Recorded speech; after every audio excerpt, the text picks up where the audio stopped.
Bismillahirrahmanirrahim. Ini mun sesi terakhir mun sampean ayo mawon niki. Terus mengke Sirajul Qari riyen apa Maulid riyen? Maulid terakhir mun kadang. Kula beri niki kitabnya Mbah Isyam, kebetulan saya pernah belajar kitab ini khatam. Namanya Sirajul Qari. Ini sarah dari kitab Imam Syatibi. Sopo yang biasa nyanyi? Gus Abang. Gus bernyanyi jadi sekarang. Saya baca beberapa nazuman ketika beliau Imam Syatibi muji Quran.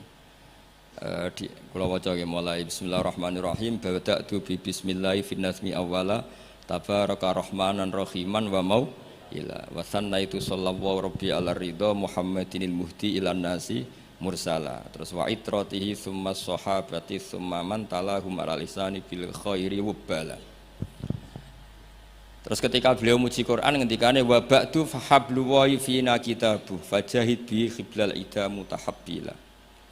Terus kamu harus bangga karena kamu ditunggoni Quran. Fahablu wa fina.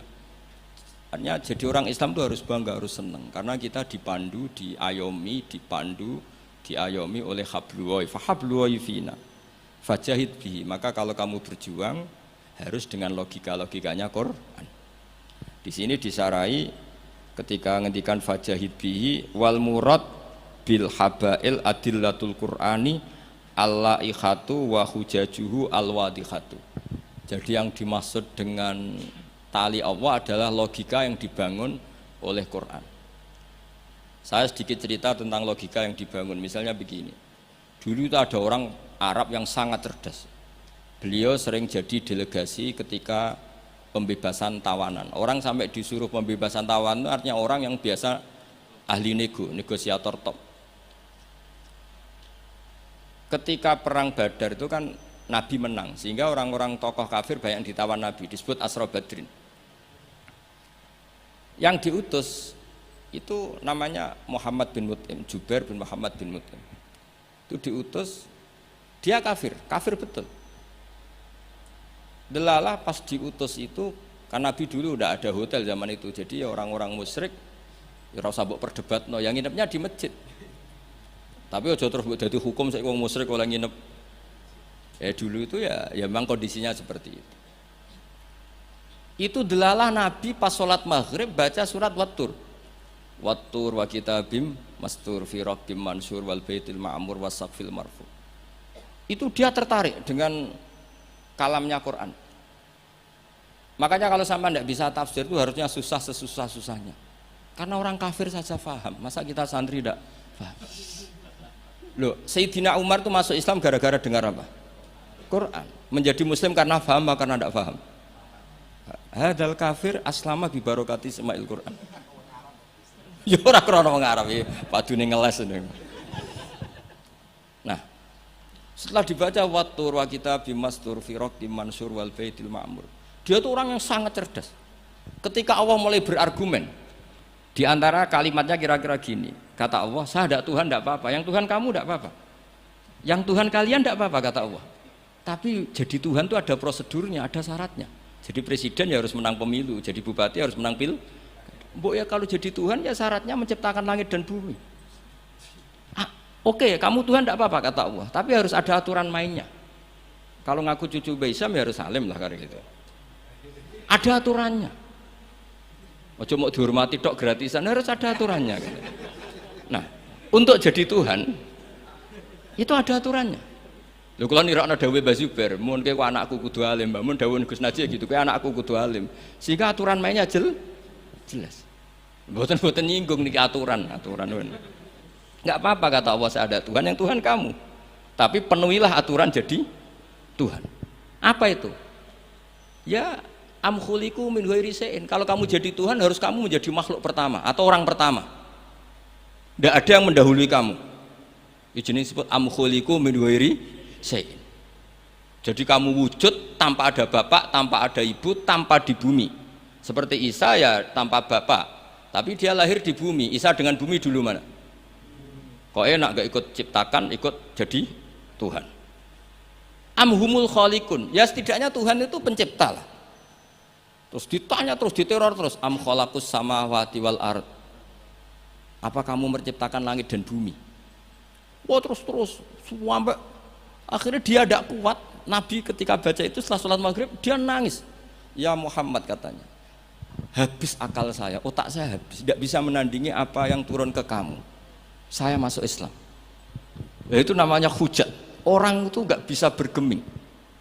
Makanya Allah kalau adu argumentasi itu begitu fasihnya. Qul ara'aytum ma tad'una min dunillah aruni madza khalaqu minal ardi am lahum syirkun fis samawat. Itu nih kita terus. Allah itu rileks saja. Qul ara'aytum ma tad'una min dunillah. Coba kenali apa yang kamu sembah selain Allah. Aruni madza khalaqu minal ardi. Mbok ya kalau ngaku Tuhan itu pas aku gawe bumi urun lah, melok roan lah. Am lahum syirkun fis samawat. Paling gak aku pas gawe langit itu melok bantu lah. Urun. Syirkun itu kontribusi. Aku gawe langit bumi ora urun, pas gawe langit yo meneng ae. Ngerti-ngerti ngaku pangeran. Ku apa-apaanan jadi. Wah itu kan orang jari top tenan Muhammad sing turun niku sudah Islam saja Islam. Ya itu makanya ini ketok nak Imam Syatibi itu ahli tafsir. Sehingga kalau muji Quran dan disare di Sirajul Qorek yang dimaksud hujah itu apa? Adalah adillatul Quran al-la'ikhah wa hujajuhu al-wadihah. Jadi Quran itu kalau sudah berargumentasi itu tidak bisa dibantah. Dan Allah rileks saja. Makanya Allah ketika disaingi itu tidak terus marah, itu tidak. Aruni madza khalaqu minal ardi am lahum syirkun fis samawat. Kata Allah, enggak apa-apa kamu menyembah iblis, menyembah setan enggak apa-apa. Tapi buktikan kalau setan dan iblis itu pencipta langit bumi. Ternyata ndak ma asyadduhum khalqas samawati wal ardi wala khalqan fusih. Mbok yo kalau nuhankan sesuatu tuh yo dipikir lah. Syarat sahnya jadi Tuhan itu harus pencipta, ndak didahului oleh siapapun. Ada aturannya. Jangan selonang-selonong ngaku Tuhan. Sehingga ketika Fir'aun ngaku Tuhan, itu argumennya Nabi Musa itu pernah dimentahkan oleh Fir'aun. Ketika Fir'aun tanya Musa, "Wa ma rabbul alamin?" Nabi Musa sempat jawab Rabbus samawati wal ard, yang nuhani langit dan bumi. Fir'aun masih bisa ngeles. Soal di bumi saya kemana-mana jalan, ma'alim tulakum min ilahin ghairi. Saya tidak pernah melihat Tuhan selain saya, yang dituhankan saya. Soal kemungkinan Tuhan Anda di langit, fa'ukit liyaha man alatini faj'ali sorkhala ali at-toli'u ila ilahi Musa. Sudah, Haman saya bikinkan piramida yang tinggi supaya saya bisa melihat Tuhannya Musa. Itu kan celaka kalau betul Fir'aun naik pasti tidak melihat Tuhan karena Tuhan tidak bisa dilihat. Wong kita yang mukmin yang kiai aja tidak bisa lihat apalagi Fir'aun. Wes kiai wis gus wis ana sing salam templek ora iso delok. Kadang digoleki barokah ora iso roh apa meneh. Fir'aun. Akhirnya Nabi Musa ganti argumentasi. Dan itu argumentasinya sederhana tapi Fir'aun kalah. Rabbukum wa rabbu abaikumul awwalin. Sing mengerani buyut-buyutmu. Cara bahasa kudus ngono gampang. Akhirnya para punggawa Fir'aun mikir, nak Fir'aun pangeran berarti bapaknya radhi pangeran, bayi radhi pangeran. Kan pangerannya balita kan kira-kira. Dengan Fir'aun punya bapak, punya mbah, punya buyut, berarti Tuhan datang terlambat. Berarti mbah-mbahnya tanpa Tuhan. Ngamuk Fir'aun. Lah di sini hebatnya Quran. Makanya tersana wa qala rajulun mu'minun min ali fir'auna yaktumu imanah. Gara-gara logika itu sebagian mereka sudah iman karena nggak terbantahkan bahwa Fir'aun tidak Tuhan, itu nggak jelas itu. Makanya banyak yang iman meskipun yaktumu iman. Lah yang yaktumu imanahu ini pula orang yang wajah rajulun min aqsal madinati yas'a qala ya Musa innal mala'a ya'tamiruna bika liyaqtuluka fakhrus inilah kaminan nasiyan. Dia itu ikut rapat. Besok Musa tangkap dan bunuh. Karena dia mukmin, hakikatnya mukmin tapi pura-pura kafir. Dia tahu hasil rapat, keputusannya membunuh siapa? Musa. Jadi pasukan besoknya mau nangkep, malam itu ini sudah nemui Musa. Tadi malam saya ikut rapat, keputusannya Anda besok ditangkap. Maka sebelum ditangkap kamu lari. Jadi kadang-kadang wong khianat itu ya rada ana gunane, paham nggih? Tapi khianat apik. Ya dalile niku. Tapi ini saya cerita betapa argumentasi Quran itu musuh saja tidak bisa bantah. Makanya kata beberapa mufassir, kenapa pertama surat turun untuk Iqra bismi rabbikal ladzi khalaq. Itu Allah sama juga mengatakan gini, bacalah Tuhan. Tuhan itu siapa? Ya Tuhan yang berstatus khalaqah. Masa Tuhan berstatus khuliqah? Ya di mana-mana Tuhan harus berstatus kholaqah, pencipta. Masa Tuhan berstatus khuliqah, diciptakan? Terus orang kafir mulai mikir, berhala diciptakan, ini diciptakan. Jadi hafal Quran itu ya dielmoni lah, jangan hafal toh. Kan kita punya guru-guru yang alim. Di sini ada Qudsi, ada TBS, sarananya banyak.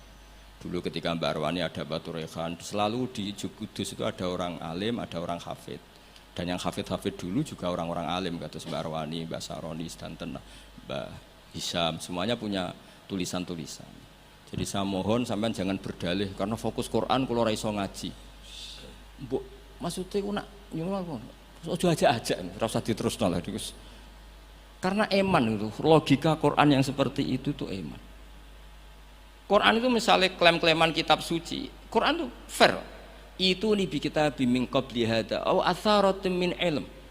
Kalau kamu tidak percaya Quran, tidak percaya Taurat, nggak apa-apa, kamu bikin buku tandingan, tapi yang sekualitas Quran. Dan itu Quran tenang saja, silahkan ngarang. Kalau kamu ngarang sendiri tidak bisa, sama teman-temannya. Qul fa'tu bi suratim. Kalau kurang orang banyak, wat usyuhada aku mengajak konco.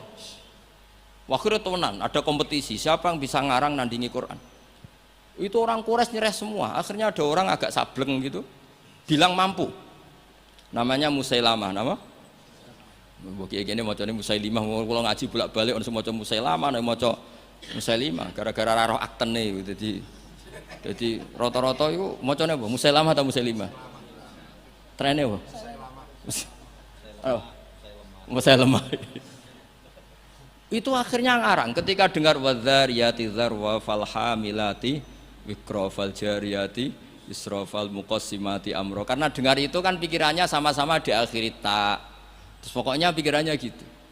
Padahal wadzariyati dzarwa itu zarrah itu kekuatan yang dahsyat, disaingi wazariati zar'a fal hasidati hasda, terus fal khabizati khubza fal lakimati lukma. Jadi terus sampai yang pesen itu iki apa-apaan. Jadi mau wal zariati zar'a, demi perempuan-perempuan yang menanam padi. Bukan bar ditanam ya al hasidati hasda, demi perempuan-perempuan yang memanen. Berarti panen wal khabizati khubza, kemudian jadi roti. Terus fal lakimatin kemudian diuntal. Sampai sing pesen ku protes. Iki apa-apaan. La yaqulu hadza ila majnun. Sampai sing pesennya kecewa, sing order kecewa. Wah yo ora kasil nek gumuk nyanyi Quran yo ora kasil. Iku apa-apaan niku? Wong perapatan nak iso kira-kira gitu. Jadi makanya Quran itu ya santai saja, enggak apa-apa. Kalau kamu tidak percaya Quran, kul fa'tu bi asyri suwarim mislihi muftariyat. Kalau asar enggak bisa surah saja, enggak, kalau 10 surat enggak bisa satu saja. Dan Quran fair sampai wad'u man istata'tum min dunillah. Enggak apa-apa kamu minta bantuan. Sehingga ketika dikarang nyanyi alam nasro adib ta'u madib, nyanyi parah. Kalau niku apal ora krana kula pecinta Musailamah karena saya peneliti. Nyanyi alam taro itu begini.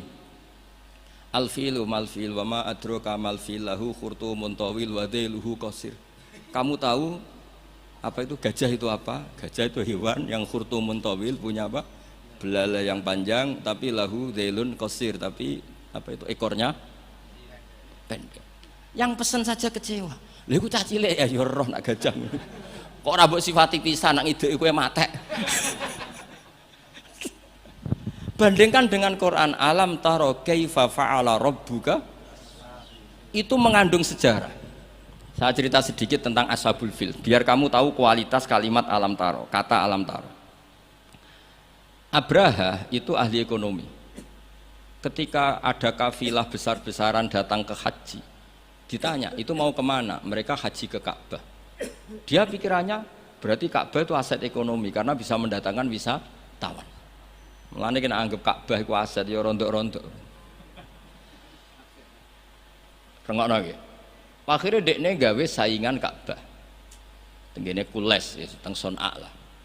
Singkat cerita Ka'bah tandingan iki digawe min zahabin wa fiddatin wa rukhamin, pokoknya dari batu-batu mulia, karena untuk menandingi Ka'bah sing terima watu ireng kotak.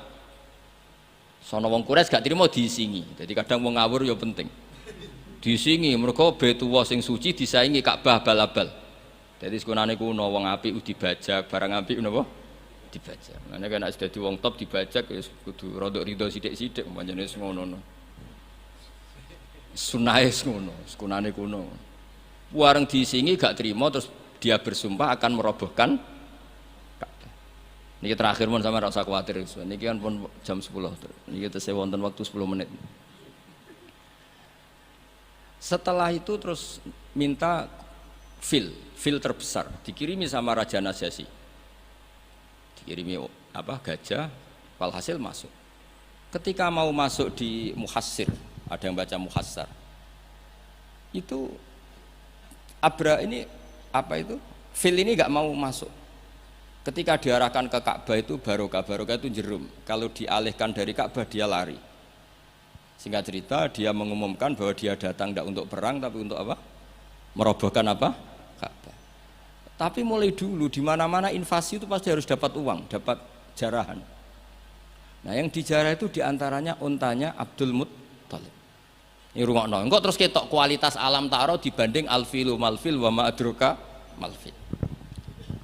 Ketika sudah dijarah terus si Abraham orangnya baik, sosialnya baik. Tapi kafir, tapi sosialnya bagus. Dia tanya, man sayyidu hadal wadi, orang tertua di sini siapa? Abdul Muttalib. Sayyiduna Abdul Muttalib. Makanya lagi-lagi Nabi itu harus turunannya orang-orang baik.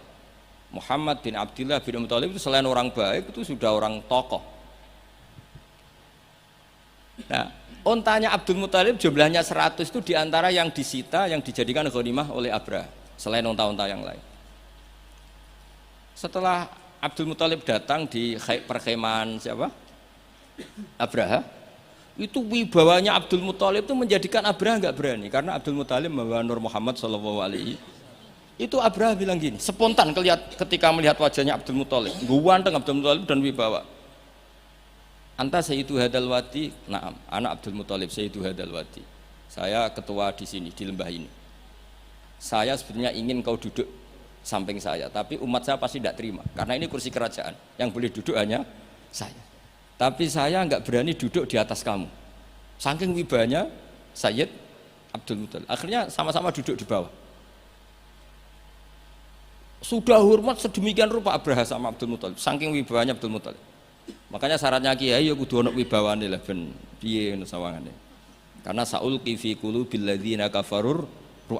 Makanya Nabi ngendikan nusirtu birru'bi masirata syahrin. Saya itu punya wibawa yang radiusnya itu perjalanan 1 bulan. Ya tidak boleh kiai kok tidak wibawa.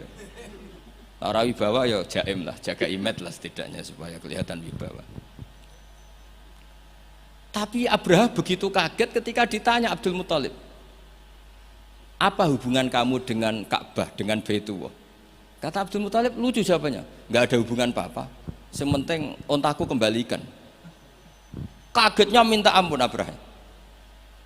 Loh, kamu itu sayyidu hadal wadi, semua orang itu khawatir Ka'bah saya robohkan karena itu adalah dinuhum, itu agama mereka. Kamu yang ketuanya malah tidak peduli, tapi hanya peduli dengan onta. Mulai kecewa, saya kecewa hormat kamu. Ternyata kamu orang yang sangat materialistik.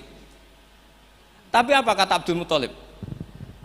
Loh, karena li'ani robbuhum, saya ini yang punya robun, maknanya saya ini yang punya unta itu, ini robbuhunna, saya yang punya unta-unta itu.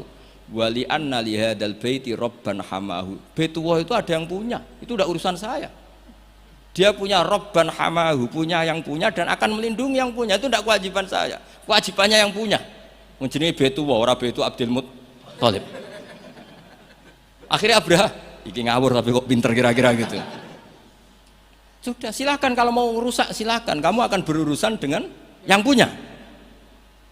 Wes, oke jare Abraha, pancen aku pengen rusak Ka'bah. Unta dibalekno, wes unta tak balekno, saiki aku pengen rusak Ka'bah. Ya monggo, tapi kamu berurusan sama yang punya. Ya, ini masih maulid karena ini mbahnya Rasulullah Shallallahu Alaihi Wasallam. Kesana. Tapi sebelum Abraha datang, niku Abdul Muttalib fa'atal baita, kemudian datang ke Baitullah wa akhudha bi halaqatil bab. Dia megang kalau di pintu dulu itu kan pegangannya itu kan bunder. Makanya disebut halaqatil bab. Maksudnya handle-nya itu kan bulat. Terus beliau berdoa, Berdoa, dongane itu lucu. Ya Allah, di mana-mana orang itu ya menyelamatkan asetnya. Ya, engkau harus menyelamatkan asetmu dong. Ini santai aja. Oleh ngendikan ngono tok, terus ditinggal mire. Nah, ditinggal mire itu Abdul Muthalib bikin kepengumuman ke semua orang Quraisy, ayo ke atas gunung dan kita melihat apa yang dilakukan Tuhan kita terhadap orang yang merusak Ka'bah. Terus mereka di gunung semua. Ketika Abraham mau naik, mau merusak, terus ada burung ababil. Makanya judulnya Alam Taro. Kayak apa kualitas Quran itu? Cerita sejarah dengan sederhana, tapi kualitas maknanya luar biasa. Alam Taro. Kenapa kok ada Alam Taro? Apakah kamu tidak melihat? Karena semua suku Quraisy itu naik gunung dan melihat apa yang maka dimulai dengan Alam Taro. Dan mereka melihat kaifa fa'ala rabbuka bi ashabil fil. Disaingi alfilu malfil wa ma adraka malfil lahu khurtumun tawil wa dhibhu qasir.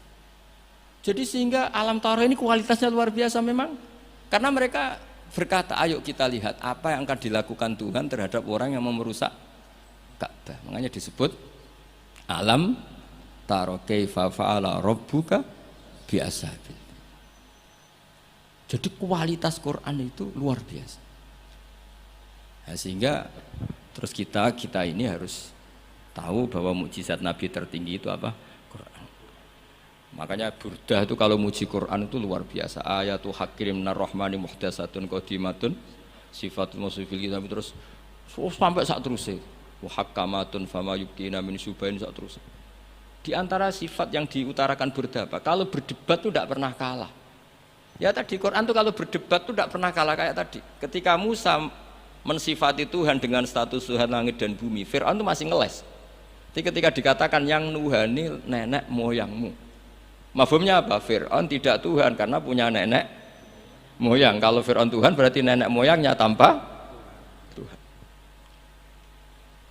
Ya, ini cerita-cerita tentang apa mukjizatnya Quran.